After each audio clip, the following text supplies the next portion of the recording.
इस दुनिया में जब भी कोई व्यक्ति पूरी लगन और सच्चाई के साथ स्पिरिचुअल जर्नी को फॉलो करने लगता है तो उसे इस अनंत ब्रह्मांड के बहुत सारे रहस्यमय एक्सपीरियंसेस से होकर गुजरना पड़ता है।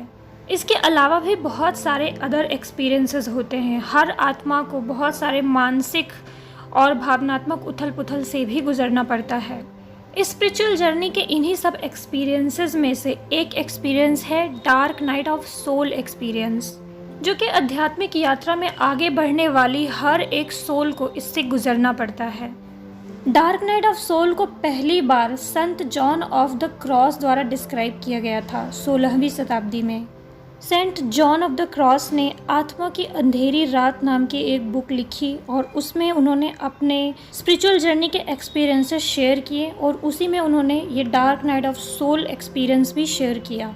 स्पिरिचुअल जर्नी में जब भी कोई सोल एंटर करती है और वो पूरे डेडिकेशन के साथ मेडिटेशन या अदर स्पिरिचुअल प्रैक्टिसेस करने लगती है तो उसको dark night of soul experiences बीच बीच में होते रहते हैं, महीने, 2 महीने, 3 महीने में कभी कभी। डार्क नाइट ऑफ सोल को एक आध्यात्मिक और भावनात्मक अनुभव माना जाता है। स्पिरिचुअल जर्नी में डार्क नाइट ऑफ सोल का एक छोटा टाइम पीरियड होता है जिसमें कोई व्यक्ति अपनी आत्मा की गहराइयों में उतरता है और अपने अंदर के गहरे दुख यानी डीप सैडनेस, डीप होपलेसनेस और बहुत सारी माइंड की नेगेटिविटी और कन्फ्यूज़न का सामना करता है। यानी अपने ही अंदर वास करने वाले एक डार्क पार्ट, एक डार्क साइड से मिलता है। उसको रियलाइजेशन होता है कि इतनी नेगेटिविटी उसके अंदर भरी हुई है और उस समय में वो कन्फ्यूज़न, होपलेसनेस, एंजाइटी, डिप्रेशन और बहुत ही ज़्यादा लो सेल्फ कॉन्फिडेंस महसूस करता है। डार्क नाइट ऑफ सोल से गुजर रहे व्यक्ति को ऐसा भी लग सकता है जैसे कि उसके लिए सारे रास्ते बंद हो गए हैं, उसने अपना मार्ग खो दिया है, ईश्वर भी अब उसकी हेल्प नहीं करना चाहते हैं, ईश्वर को भी उसने खो दिया है। ऐसा एक्सपीरियंसेस भी उसे हो सकता है। हालांकि डार्क नाइट ऑफ सोल को स्पिरिचुअल जर्नी के लिए बहुत बेनिफिशियल और बहुत अच्छा माना जाता है, क्योंकि इसके बाद इस टफ टाइम के बाद व्यक्ति को बहुत ज़्यादा स्पिरिचुअल स्ट्रेंथ, सेल्फ कॉन्फिडेंस और डीप सोल अवेयरनेस और पीस प्राप्त होता है। अगर कोई भी व्यक्ति dark night of soul experience कर रहा है तो वो इन 5 लेवल से होकर गुजरता है। पहले स्टेज में पहले उसे ट्रिगर किया जाता है किसी बैड इवेंट के ज़रिए, या फिर कोई बैड न्यूज़ मिल जाती है, या फिर वो पहले से ही किसी बैड सिचुएशन से गुजर रहा है या कोई बैड सिचुएशन उसके सामने आती है। इस सिचुएशन में पहले वो थोड़ा सा घबराता है, थोड़ा फियर में जाता है। उसके बाद सारी निराशाएं, सारे फियर, सारे गिल्ट, सारी नेगेटिविटी उसको चारों तरफ से घेर लेती है। इस टाइम पे व्यक्ति इतना नेगेटिव हो जाता है कि उसको ऐसा लगता है कि अब उसके लिए कोई रास्ता ही नहीं है इस सिचुएशन से बाहर निकलने का। स्टेज नंबर 2 में व्यक्ति को बहुत ज़्यादा अकेला कर दिया जाता है। व्यक्ति को बहुत ज़्यादा अकेलापन फील होता है, इमोशनल उथल पुथल बहुत ज़्यादा हो जाता है। कोई इसके आसपास उसे एडवाइस देने वाला या हेल्प करने वाला, सपोर्ट करने वाला नहीं होता है। एंड कई बार ऐसा भी हो जाता है कि और ज़्यादा नेगेटिव लोग आसपास आ जाते हैं और उसी सिचुएशन के बारे में और नेगेटिव बातें करने लगते हैं। तो कई बार व्यक्ति और ज़्यादा नेगेटिव हो जाता है और ज़्यादा अकेला हो जाता है और अपने ही अंदर बहुत सारे इमोशनल स्ट्रगल को फेस कर रहा होता है। उसको नहीं समझ में आ रहा होता है कि क्या करना सही है, क्या करना नहीं सही है, उसे क्या करना चाहिए, क्या नहीं करना चाहिए, कैसा सोचना सही है, कैसा सोचना गलत है। क्योंकि इमोशनली भी वो बहुत लो फील कर रहे होते हैं तो अच्छा फील करने के लिए बहुत सारी चीज़ें ट्राई करने की कोशिश करते हैं, लेकिन फिर भी उनको अच्छा महसूस नहीं होता है। कोई भी पॉजिटिविटी या कोई भी चीज़ उनका माइंड पॉजिटिविटी की तरफ डाइवर्ट नहीं कर पाती है जब तक वो इस फेज़ में होते हैं। अब कुछ दिन इमोशनली इस स्टेज में स्ट्रगल करने के बाद उम्मीद की एक किरण आती है, गॉड से एक सपोर्ट आता है और स्टार्ट होता है stage number 3, self introspection and realization. God के सपोर्ट से इस स्टेज में थोड़ा बहुत दिमाग काम करना शुरू कर देता है और ऑटोमेटिक आपके अंदर से ऐसी इच्छा आती है और कि आप मेडिटेशन करें, आप हीलिंग्स करें, आप जर्नलिंग करने लग जाते हैं, आप कॉपी पेन लेके भी बैठ सकते हैं। आपका मन करेगा कि आप सॉल्व करके ही मानेंगे इस सिचुएशन को, ऐसे तो आप नहीं रहेंगे। यहाँ पे आप महसूस करेंगे कि आप ऑटोमेटिक अपनी सोल से जुड़ रहे हैं, ऑटोमेटिक गॉड की सोर्स से जुड़ रहे हैं। अपने आप ही आपके मन में बहुत सारे क्वेश्चंस उठ रहे हैं और आपके अंदर से ही आपको बहुत सारे क्वेश्चंस के आंसर भी मिल रहे हैं। इस टाइम में आप ऑटोमेटिक हीलिंग या मेडिटेशन करना स्टार्ट कर सकते हैं, या ऑटोमेटिक आपका मन करेगा सेल्फ रियलाइजेशन करने का, इंट्रोस्पेक्शन करने का। हो सकता है आप कॉपी पेन लेके भी बैठ जाएं और चेक करें कि आपकी गलतियां क्या है, आपकी कमियां क्या है, अब आपको क्या करना चाहिए इस सिचुएशन को सॉल्व करने के लिए।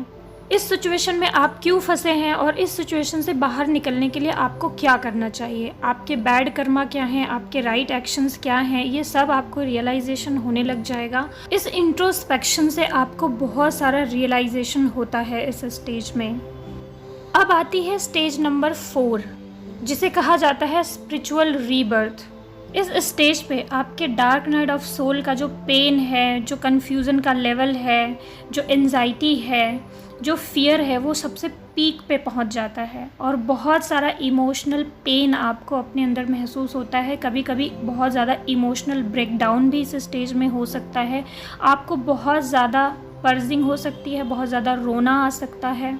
भले ही आप अपने प्रॉब्लम का सोल्यूशन खोज लीजिए, भले ही आपको ऐसा लगे कि कोई रीज़न नहीं है रोने का, लेकिन बिना किसी रीज़न के भी आप घंटों इस स्टेज में रोते रह सकते हैं, क्योंकि ये आत्मा की शुद्धि का पार्ट होता है। ये सबसे पीक पॉइंट होता है। ये स्पिरिचुअल रीबर्थ का समय होता है, जहाँ पे आपकी आत्मा का जो ओल्ड सेल्फ है, जो नेगेटिविटी है, वो मर रही होती है, ख़त्म हो रही होती है, पूरी तरह डिस्ट्रॉय हो रही होती है और आपकी आत्मा का पुनर्जन्म हो रहा होता है। आपकी आत्मा में एक लाइट का, एक प्रकाश का पुनरोदय हो रहा होता है। इस स्पिरिचुअल रीबर्थ की घटना को समझाने के लिए कुछ लोग बटरफ्लाई का एग्जाम्पल भी देते हैं कि किस प्रकार बटरफ्लाई एक कीड़े के रूप में होती है और कुकून वाला जो पीरियड उसका होता है, जब वो कुकून में होती है, तो वही होता है dark night of soul period. और उसके बाद जब एक बटरफ्लाई उस कुकून से बाहर निकल के खुले आकाश में अपने पंख फैला के उड़ती है, तो उसे रीबर्थ कहा जाता है। इसी प्रकार से स्पिरिचुअल रीबर्थ के बाद एक आत्मा बहुत ही लाइट, बहुत ही पीस और बहुत सारा सेल्फ कॉन्फिडेंस के साथ अपनी ज़िंदगी में आगे बढ़ती है।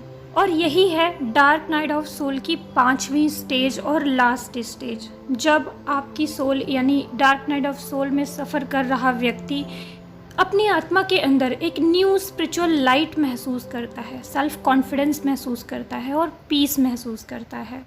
और यहाँ पर इस स्टेज के बाद जिस भी बैड न्यूज़ से, बैड इवेंट से या बैड सिचुएशन की वजह से वो डार्क नाइट ऑफ सोल में गया था, यहाँ पे उसकी प्रॉब्लम भी सॉल्व हो जाती है और उसकी प्रॉब्लम का उसे सलूशन मिल जाता है, उसे कोई ना कोई रास्ता मिल जाता है। क्योंकि ये सिचुएशन क्रिएट ही इसलिए की गई थी ताकि वो व्यक्ति डार्क नाइट ऑफ सोल और स्पिरिचुअल रीबर्थ वाले फेज़ को एक्सपीरियंस कर सके और उसके अंतर की गहराई में जमी हुई गंदगी को साफ़ किया जा सके। तो ये थी वो डार्क नाइट ऑफ सोल की 5 स्टेजेस, जिससे कि हर स्पिरिचुअल जर्नी में आगे बढ़ने वाले व्यक्ति को कभी न कभी गुजरना होता है। अगर आप कभी dark night of soul period महसूस कर रहे हैं तो उस वक्त कुछ खास बातों का ध्यान रखें, जिससे कि आप जल्द से जल्द डार्क नाइट ऑफ सोल से बाहर निकल सकें और आपका जो टाइम पीरियड लंबा है वो कम होकर के सिर्फ 3-4 दिनों में या 4-5 दिनों में ही आप डार्क नाइट ऑफ सोल से बाहर निकल आएँ।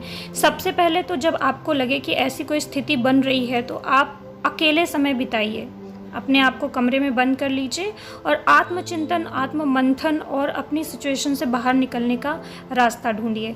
कोई रास्ता नहीं मिल रहा है तो घबराएं नहीं, बिल्कुल डरे नहीं। सिंपल प्रेयर्स करने का प्रयास करें, नाम जप करने का प्रयास करें, मेडिटेशन करने का प्रयास करें। ऐसी सिचुएशन में आपको पैनिक बिल्कुल भी नहीं होना है और ना ही कभी कोई इम्पॉर्टेंट डिसीजन लेना है इस टाइम पीरियड में। अगर आपके सामने कोई ऐसी सिचुएशन रख ही दी गई है जिसमें आपको डिसीजन लेना ही है, तो आप कोशिश करें कि कुछ दिनों के लिए वो डिसीजन टालें। और अगर कोई भी ऑप्शन ही नहीं है, डिसीजन लेना ही है, तब आप अपनी सोच समझ बुद्धि के अनुसार डिसीजन लीजिए और उस डिसीजन को भगवान को सरेंडर कर दीजिए, अपने ईस्ट को सरेंडर करिए। इस टाइम पे मेडिटेशन करने का पूरा प्रयास करें और अगर आपसे मेडिटेशन नहीं हो पा रहा है तो कम से कम अच्छे भजन सुने, भक्ति करें भगवान की, नाम जप करें। मन ना कर रहा हो तब भी करें और भगवान पे भरोसा रखें। कुछ ही दिनों में आप एक नई स्ट्रेंथ, नई पावर के साथ नई स्पिरिचुअल एनर्जी रिसीव करते हुए इन सारी सिचुएशन से बाहर आ जाएंगे। आगे इसी प्रकार की और इन्फॉर्मेशन से जुड़े रहने के लिए चैनल को सब्सक्राइब कीजिए और ज़रूरतमंदों तक शेयर कीजिए। राधे राधे, जय श्री कृष्णा।